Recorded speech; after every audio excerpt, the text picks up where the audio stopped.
E voltiamo pagina con la crisi del microchip che ha messo in seria difficoltà anche la produzione di auto.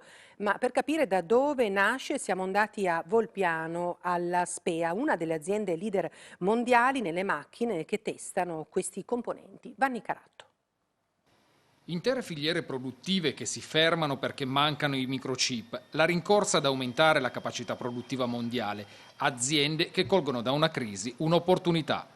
I mesi del Covid sono stati una miscela esplosiva per il comparto dell'elettronica. Alla SPEA di Volpiano, che produce macchine per testare la qualità di questi componenti, i segnali c'erano già nel primo lockdown, quando la domanda di computer, tablet e telefonini si è impennata.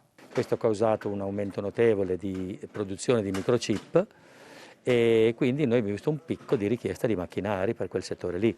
Una domanda imprevista che ha saturato la produzione. Così, quando gli altri settori come quello auto sono tornati a chiedere componenti, ecco che si è creato l'eccesso di domanda, che per la SPEA si è tradotto in un boom di ordini. Ora l'azienda punta a un fatturato di 140 milioni, erano 118 nel 2019, e vuole investire 50 milioni per aumentare la sua capacità produttiva. Previste 300 assunzioni. Abbiamo bisogno di personale giovane, quindi noi preferiamo trovare neolaureati, neodiplomati, insomma ragazzi che escono da scuola con voglia e che abbiano studiato nel campo dell'informatica, della meccanica, nell'elettronica. Purtroppo ne troviamo meno di quanto noi non vorremmo. E se i colossi dell'elettronica come Intel arrivassero sul territorio, la domanda di tecnici non potrà che aumentare.